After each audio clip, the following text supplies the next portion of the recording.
necklace to the island girl. What does blackmail mean?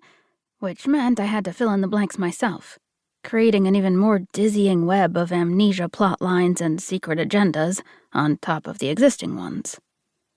In the One Life to Live episode that's seared into my memory, Karen, the tormented housewife, is forced to testify as a witness in defense of her best friend, Vicky Lord Riley, who's been accused of murdering an evil tycoon.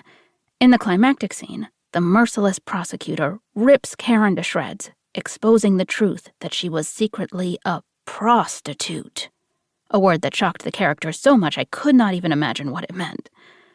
What really confused me was why Karen was being attacked by the lawyer in the first place. Wasn't Vicky Lord Riley the one on trial? Wasn't Karen just the witness? "It doesn't matter who you are," Eclair explained. "The point is, if you have a secret, you're fucked." It's still probably the wisest thing I've ever heard anyone say.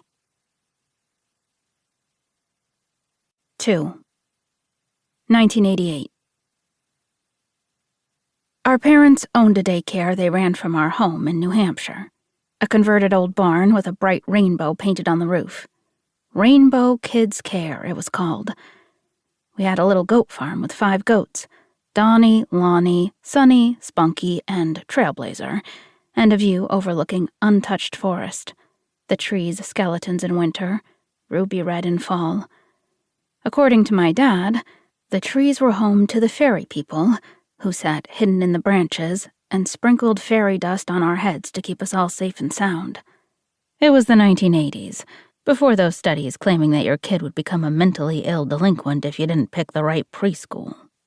Before the promises of Baby Einstein Academy or Stepping Stone to Success Daycare. No one thought when they handed over their 2 through 5-year-olds to my parents that anything crucial was happening inside those 2 through 5-year-old brains.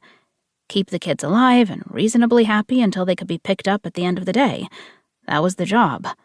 It was babysitting. Apple juice, graham crackers, finger painting, story time. I remember it all feeling pretty simple.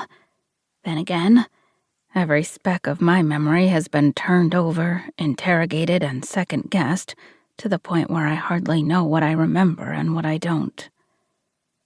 The day after she graduated high school, Eclair put us all in the rearview mirror and moved to Miami, about as far away from New Hampshire as a person could get while still technically being in America. Her dream was to be a backup dancer for Gloria Estefan, get discovered, and be propelled to stardom.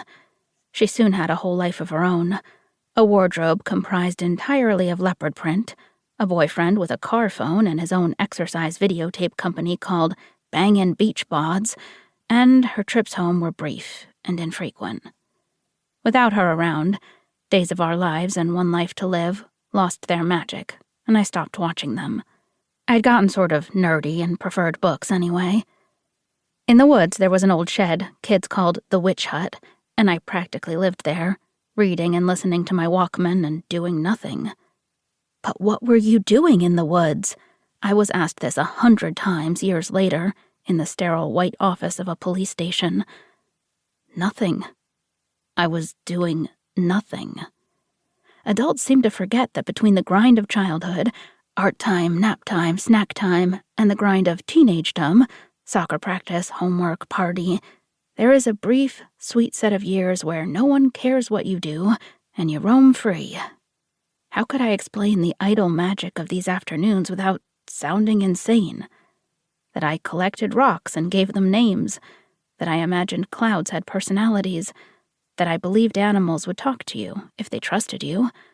Walking, practically losing my identity as I followed a red fox for miles into the forest. I took after my mother, who was always more interested in animals than in people. The 2 of us would discuss our animal neighbors endlessly, like a pair of ladies gossiping at the hairdresser, except instead of so-and-so got drunk and wrecked his truck or so-and-so is sleeping with the mailman, it was the black bear found a new patch of berries, or the skunks babies all had pure white tails. Occasionally, my dad would interrupt us with some news from the real world. "I'm bringing Dylan Fairbanks to stay for the week. His mom's been arrested again, and she's trying to make bail." Mom would seem momentarily confused, as if trying to remember which animal of the forest